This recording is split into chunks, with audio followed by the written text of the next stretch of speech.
മുന്നോട്ട് നേരെ നടക്കും നീ. ആ ഇനി വലത്തേക്ക്. ദേ പടിയുണ്ടേ. ആ ഇനി കണ്ണു തുറന്നോ.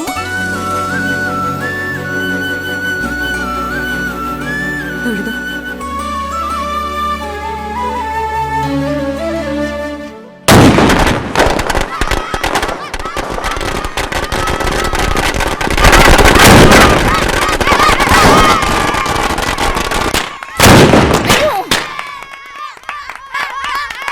കുരുത്തം കേട്ടോ പിള്ളേര്. കുണ്ടിപ്പുറയിലിട്ടാന്നോടാ പടക്കം പൊട്ടിക്കുന്നേ? എന്താ ചേച്ചി? അമ്പലത്തിൽ പോയിട്ട് വരുന്ന വഴിയാ. എന്റെ ഉണ്ണിക്കുട്ടനുള്ള കൈ നീട്ടം രാവിലെ തന്നെ കൊടുക്കണ്ടേ? മക്കളെ കൈ ഇങ്ങോട്ട് നീട്ടിക്കേ. കണ്ണടച്ചോ കണ്ണടച്ചോ. കണ്ടോ? ഉണ്ണിക്കുട്ടൻ പടക്കമൊന്നും പൊട്ടിക്കുന്നില്ലേ? അച്ഛൻ എവിടെ പോയി?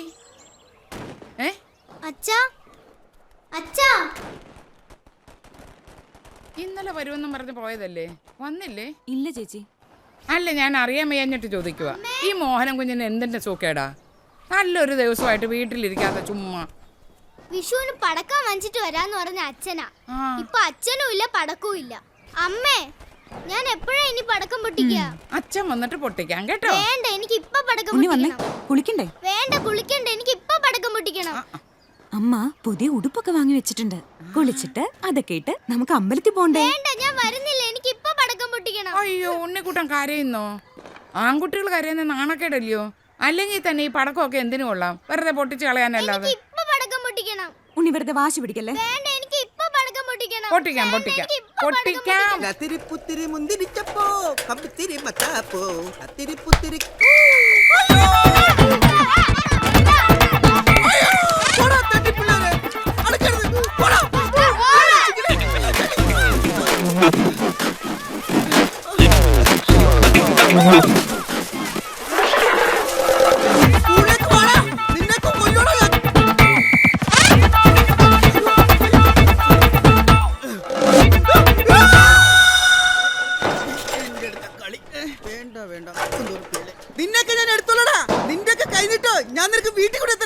നാട്ടിലെ പേക്കിരി പിള്ളേരുടെ അടുത്തുനിന്ന് തന്നെ രാവിലെ കൈനീട്ടം മേടിച്ചില്ലേ? മേടിക്കാൻ വേണ്ടിയല്ല, തരാൻ വേണ്ടി വന്നാ. എനിക്ക് പ്രധാനപ്പെട്ട ഒരു സംഗതി കൈമാറാനുണ്ട്. ഉണ്ണിക്കുട്ടാ, പടക്കങ്ങൾ ലാത്തിരി പൂത്തിരി കമ്പിത്തിരി മത്താപ്പൂ ഓലപ്പടക്കം പിടിപ്പടക്കം അവിടെ ബോംബെ. എന്തിനാ സുരു ഇതൊക്കെ? ഉണ്ണിക്കുട്ടിന് പടക്കം വാങ്ങാൻ മാഷ് കുറച്ച് കാശ് തന്നിരുന്നു. രാവിലെ തന്നെ ഞാൻ പടക്കം ഇട്ട് പോന്നു. That's all. പോട്ടെ ചേച്ചി. നീ വീട്ടിലോട്ട് വന്നോടാ. ആണെങ്കിൽ ഞാനും കൂടി എന്റെ പുറകെ കയറാടാ. അയ്യടാ, പുറകെ കേറ്റാൻ പറ്റിയ സാധനം നടന്നു വന്നാ മതി. എടാ അവിടെ നിക്ക്, ഞാനും കൂടെ വരാം. എടാ, എനിക്കൊരു കാര്യം പറയാനുണ്ട്, അവിടെ നിക്ക്. അമ്മേ, അച്ഛൻ എപ്പോഴാ എനിക്ക് കൈനീട്ടം തരുന്നേ? അമ്മേ, അച്ഛൻ എപ്പോഴാ എനിക്ക് കൈനീട്ടം തരുന്നേ? ഉണ്ണി ചോദിച്ചത് കേട്ടില്ലേ? ഞാൻ ഇതിനൊക്കെ എന്ത് സമാധാനമാ പറയേണ്ടത്? അച്ഛന്റെ കയ്യിൽ നിന്ന് കൈനീട്ടം വാങ്ങാനും ഓണത്തിനും വിഷുവിനും ഒക്കെ ഒപ്പം വരുന്ന സദ്യ ഉണ്ണാനും ഒന്നും അമ്മയുടെ ഉണ്ണിക്കുട്ടന് യോഗമില്ലാന്ന് ഇതുവരെ മനസ്സിലായില്ലേ? എല്ലാ കുട്ടികളുടെ അച്ഛന്മാരെ പോലെയാണോ മോന്റെ അച്ഛൻ? ഉണ്ണിക്കുട്ടന്റെ അച്ഛൻ നടനല്ലേ? സിനിമയിലെ വലിയ നടൻ.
Super shot.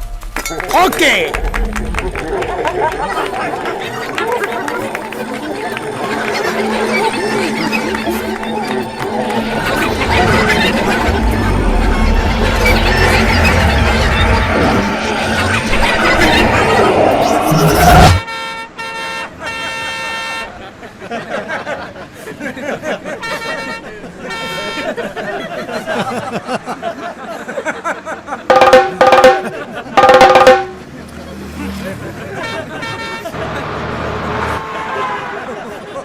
ഒറ്റപ്പാലം എത്തിയോ? എത്തിയൊന്നു. ഒറ്റപ്പാലം കഴിഞ്ഞിട്ട് 2 സ്റ്റോപ്പായി. ഞാനിവിടെ ഇറങ്ങിക്കോളാം.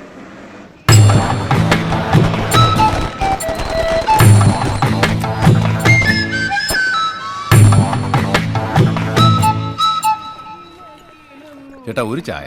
ലൈറ്റോ മീഡിയോ സ്ട്രോങ്ങോ? Double strong. ആ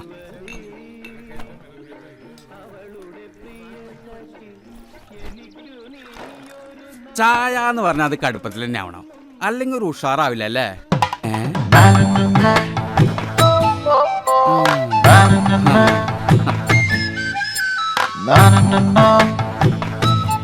ഇതിന് മുമ്പ് ഇവിടെ കണ്ടിട്ടില്ലല്ലോ. ഇവിടെ ഈ സിനിമയൊക്കെ സംവിധാനം ചെയ്യുന്ന ലാൽ ജോസ് സാറിന്റെ വീട് എവിടെ? അയ്യോ, ലാൽ ജോസിനെ അന്വേഷിച്ച് വന്നാണോ? നേരത്തെ പറയണ്ടേ. 2 കഷ്ണം പുട്ടും കടലക്കറി എടുക്കാം. വേണ്ട ചേട്ടാ. എന്നാ 4 ചൂടുള്ള ദോശ എടുത്താലോ? വേണ്ടാഞ്ഞിട്ട് ചേട്ടാ. ഇവിടെ നിന്ന് അധികം ദൂരം ഉണ്ടോ? ദൂരം ഉണ്ടോന്ന് ചോദിച്ചാ നിങ്ങൾ അപ്പുറത്തെ ബസ് സ്റ്റോപ്പിലാണ് ഇറങ്ങേണ്ടിയിരുന്നത്. അയ്യോ, ഇന്നിപ്പോ വിഷു ആയത് കാരണം ഓട്ടോക്കാരൊക്കെ ഒരു വഴിയായിരിക്കും. നേരെ വെച്ച് പിടിച്ച കാഴ്ചക്ക് നടക്കാനുള്ള ദൂരമുള്ളോ? രാജപ്പാ, ഇങ്ങനെ നമ്മുടെ ലാലുവിനെ കാണാൻ വന്നതാ. നീ ആ വഴിക്കല്ലേ, ഒന്നാക്കി കൊടുക്കടോ. Please get in. കയറിക്കോളൂ, അവനാക്കി തരും. വലിയ ഉപകാരം. ആ എന്നാ പോവാം. ഓ. ഓയ്.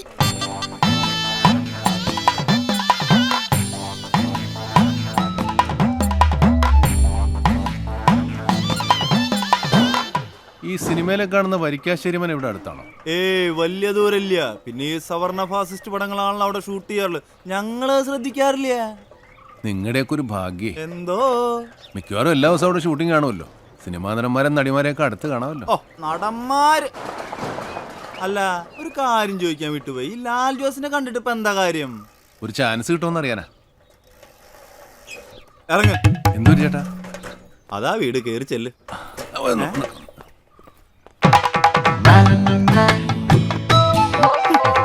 കൊള്ളാം കൊള്ളാം.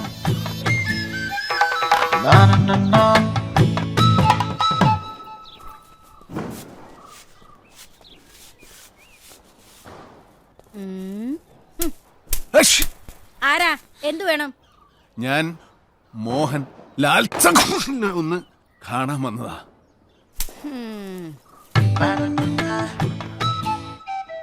സാറേ, സാറിനെ കാണാൻ ഒരു മോഹൻലാൽ വന്നിരിക്കുന്നു. മോഹൻലാലോ?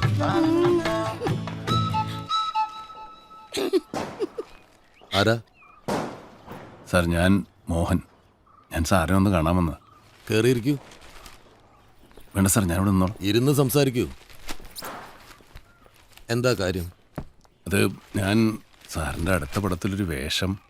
ഞാൻ ഇനി എടുക്കാൻ ഉദ്ദേശിക്കുന്നത് ഒരു ക്യാമ്പസ് സിനിമയാണ്. അതിലെന്തെങ്കിലും ഒരു വേഷം? അതിലിപ്പോൾ നിങ്ങൾക്ക് പറ്റിയ വേഷം അത് ഈ പ്രായത്തിൽ? പ്രായം ഒരു പ്രശ്നമാണ് സാർ. പ്രശ്നമല്ലേ? 40ാമത്തെ വയസ്സല്ലേ സാർ സത്യൻ മാസ്റ്റർ ആത്മസഖിയിൽ അഭിനയിക്കാൻ വരുന്നത്. പിന്നെ ജയൻ. പ്രായത്തിന് പറ്റിയ വേഷം കൂടി വേണ്ടേ? ഏതായാലും കോളേജ് കുമാരനായിട്ട് പറ്റില്ലല്ലോ. ഈ ക്യാമ്പസ് സിനിമയാകുമ്പം മാഷന്മാരുടെ റോളായാലും മതി. ഞാൻ സ്കൂൾ മാഷാണ് സാർ. സ്കൂൾ മാഷാണോ? ആ. നിങ്ങൾ എന്തിനാണ് മാഷെ വെറുതെ ഈ സിനിമയുടെ പുറകെ നടക്കുന്നത്? ഒരു ഡിവൈൻ പ്രൊഫഷനല്ലേ കയ്യിലുള്ളത്? ഇഷ്ടമുണ്ടായിട്ട് ചേർന്ന ജോലിയില്ല സാർ. അച്ഛൻ മരിച്ച വേക്കൻസി കിട്ടിയതാ. എന്തിനാ മാഷെ നല്ല മനസ്സമാധാനമുള്ള പണി കളഞ്ഞിട്ട് സിനിമയിൽ കയറുന്നത്? ഇവിടെ സൂപ്പർ സ്റ്റാറുകൾക്ക് വരെ ടെൻഷനാ. ഇഷ്ടമില്ലാത്ത ജോലി ചെയ്യുമ്പോഴാണ് സാർ എനിക്ക് ടെൻഷൻ. മാഷ് നേരത്തെ എവിടെയെങ്കിലും അഭിനയിച്ചിട്ടുണ്ടോ? ചില നാടകങ്ങളിലൊക്കെ. പിന്നെ ഞാനൊരു സിനിമയിൽ അഭിനയിച്ചിട്ടുണ്ട് സാർ. ഏത് സിനിമയിൽ? അത് പൂർത്തിയായില്ല സാർ. സംവിധായകരും മറ്റുള്ള ആളുകളൊക്കെ പുതുമുഖങ്ങളായിരുന്നു. ചില പ്രശ്നങ്ങളുണ്ടായി നിർമ്മാതാവ് മാറി. പിന്നെ അതങ്ങ് മുടങ്ങിപ്പോയി. എൻ്റെ സിനിമയുടെ സ്ക്രിപ്റ്റിംഗ് നടക്കുന്നേ ഉള്ളൂ. കാസ്റ്റിംഗ് ഒക്കെ അതിന് ശേഷമേ തീരുമാനിക്കും. അത് മതി സാർ. എൻ്റെ കാര്യമൊന്നും മറക്കാതിരുന്നാൽ മതി. എന്താ ഇത്? ഒരു ഫോട്ടോയാണ് സാർ. എന്നെ ഒന്ന് ഓർക്കാൻ വേണ്ടിയാണ് സാർ. പുറകിൽ ഫോൺ നമ്പർ എഴുതിയിട്ടുണ്ട്. റോളിൻ്റെ കാര്യത്തിൽ ഞാൻ ഉറപ്പൊന്നും പറയുന്നില്ല. അത് മതി സാർ. സാറിനെ പോലുള്ളവരുടെ ഒരു വാക്കെന്ന് പറയുന്നത് എനിക്കൊക്കെ തരുന്ന ആത്മവിശ്വാസം വളരെ വലുതാണ് സാർ. ഞാൻ ഇടയ്ക്ക് ബന്ധപ്പെട്ടോളാം. ആവശ്യമുണ്ടെങ്കിൽ ഞാൻ ബന്ധപ്പെട്ടോളാം. ഓ. ആ, മനസ്സിലായി. സാറേ, ആ ഫോട്ടോ ഒരു പനി പിടിച്ച സമയത്ത് എടുത്തതാ. വേറൊരു ഫോട്ടോ ഇത് മതിയോ? ഹലോ? ഇല്ല. ഏതായാലും ഈ സിനിമയിൽ സാധ്യതയില്ല.